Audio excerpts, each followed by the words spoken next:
So I think having a right frame of mind when you go into it is so important to not put yourself in a position where you feel like this is a come bash me session. Right. And the other person shouldn't feel like this is an opportunity for me to tell you what I've been wanting to say. Right. Because you have those things that happen, and that's not what it's for.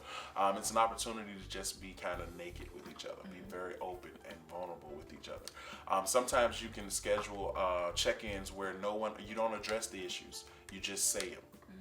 You have a time where one person just says the thing that they want to say, another person just says the thing they want to say, and then you walk away. Just walk away and let each person process individually what was said. When you guys find a moment where you say, okay, I'm ready to come back, and now we can talk about the things that were said.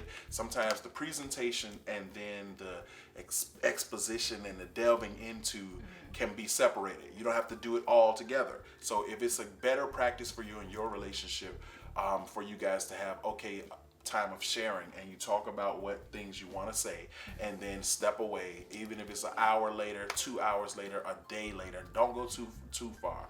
I would say a day or two is probably the longest you want to go. But yeah, step away and then come back, regroup, and address it that way. You can do that with topic after topic. You can literally say, okay, we're going to present the issues with this thing. We're both going to just sit and listen, and then we're going to walk away. And when you walk away, you can say all the crazy stuff you want to say. You can do it all, deal with everything in your heart and mind about it, whatever. But come back to the table with a plan and a intent to resolve. Okay, let me try to hear their heart, and let me try to look at it from their perspective, their standpoint, and empathize with their position on it, and see where we can meet in the middle to make sure that everyone gets what they need out of it. Yeah, and I believe I've already said this, end with the positive. Yeah.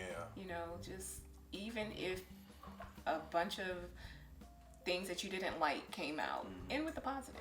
Make sure that person know that you love them and care for them, and that you're in it for the long haul and you're willing to work on whatever. Yeah. I think that's important, to come back after this all over and say, in spite of all of these things that we've said today, I still love you. I'm still committed to you. And we're going to figure out how to do this. You still make me smile.